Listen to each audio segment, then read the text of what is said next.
जय मां जगदम्बा। सभी भक्तों का बहुत बहुत स्वागत है। व्यक्तित्व में आकर्षण। कुछ ऐसे व्यक्ति होते हैं जिनका व्यक्तित्व इतना बहुत ज्यादा शानदार, आकर्षक, चमकीला होता है कि उसके पास कभी भी कुछ भी उसे न क्रिया करने की जरूरत होती, न प्रयोग, खुद ब खुद। और यह सब चीजें अक्सर उन व्यक्तियों का होता है जो योगी होते हैं, सिद्ध होते हैं, या फिर जो ब्रह्मचर्य का पालन करते हैं, जो सत्य के मार्ग पे चलते हैं। उन लोगों के अंदर खुद ब खुद वह तेज, ओज, वह ऊर्जा होती है जो एक शब्द में ही व्यक्ति को मोहित कर लेगा, आकर्षित कर लेगा, खींच लेगा। इतना अद्भुत, शक्तिशाली और चमत्कारिक प्रयोग होते हैं जो इस मार्ग में चलते हैं। तो अगर आपको दुनिया में रहना है और दुनियादारी में रहकर ही हर चीज को करना है तो भी यह संभव है, बिल्कुल संभव है। लेकिन इसके लिए आपको कुछ छोटी सी चीजों को ध्यान देना होगा, कुछ साधनाएं होती। साधना जो होती है साधती है, जैसे हमारी जो ऊर्जा है, शक्ति है, वह बिखरी हुई है इधर उधर, यहाँ वहां, जैसे चाहे वैसे उसको नष्ट कर रहे हैं। खर्च तो नहीं कर रहे हैं, हमारी जितनी भी ऊर्जा है और चेतना है सबको नष्ट कर रहे हैं। तो उसे एक सही दिशा में साधा जाता है, जिसे कहते हैं साधना। साधना से ही सिद्धि प्राप्त होती है। सिद्धि अर्थात आप एक निश्चित चीज को पूर्ण रूप से पारंगत हो जाते हैं, या फिर उस शक्ति को, उस ऊर्जा को हासिल कर लेते हैं जो एक निश्चित फल को देता है, वही होती है सिद्धि। तो आपको मैं एक ऐसी ही साधना बताऊंगा जिससे करने के बाद आपको सिद्धि मिलेगा।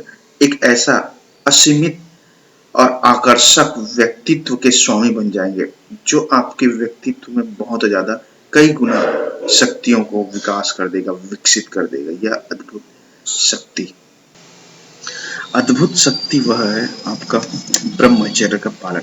देखिए, ब्रह्मचर्य का पालन अर्थात यह होता है, अगर आप सांसारिक दुनिया में हैं तो कम से कम आपके अंदर जो ऊर्जा है, जो शक्ति है, जो धातु है, वह पर्याप्त मात्रा में होना चाहिए।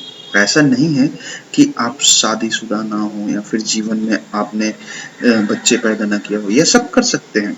यह होना भी चाहिए, अनिवार्य रूप से होना चाहिए। सांसारिक दृष्टि से यह जीवन सफल है, लेकिन इसका मतलब यह नहीं कि अंधाधुन इसको खर्च करो, अपने धातु को, अपनी शक्ति को।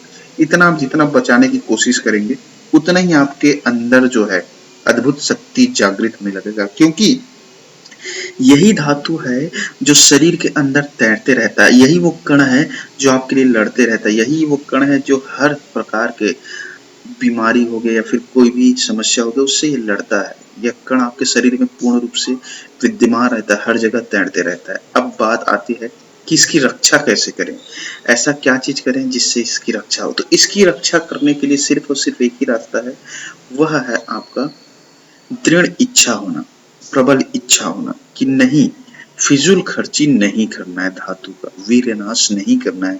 करना है तो सिर्फ सिर्फ सदुपयोग। सदुपयोग अर्थात होता है अपनी बीवी के साथ और संतान उत्पत्ति के लिए, इसी का इसका उपयोग होता है। बाकी चीजें जो होता है, जो गलत क्रिया करके गिरा देते हैं, जो इधर उधर की विचारों के साथ भावना।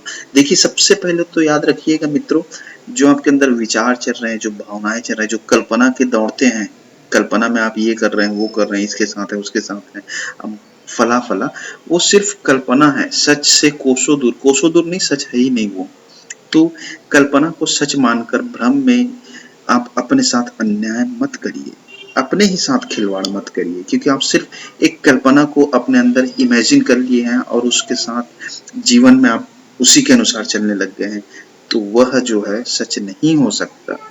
और अंत में अगर मूल रूप से केंद्र में देखा जाए तो आप नुकसान खुद का ही कर रहे हैं, क्योंकि इससे जीवन में बहुत ज्यादा शारीरिक दुर्बलता, निस्तेज और कमजोरी आपको ही आना है। तो इसकी रक्षा के लिए सबसे पहले आपके जीवनचर्या को सुधारिए, खान पान को देखिए और अपने जीवन में इस साधना को निरंतर में रखिए। इस मंत्र को प्रतिदिन जाप करिए। मंत्र इस तरह से है, एक ही माला जाप करिए, एक माला में ही आपको हर कार्य सिद्ध कर देगा। अर्थात यह शक्ति इतनी जबरदस्त कार्य करती है कि आप खुद अनुभव करेंगे। ओम अर्य मायाय नमः। इस मंत्र का बड़ा आसानी से जाप कर सकते हैं और प्रभाव भी देख सकते हैं। और सबसे अनिवार्य चीज जीवन में संयम जरूर रखें, तब यह सब संभव होगा। समझ में नहीं आए तो नंबर है। जय मां जगदम्बा।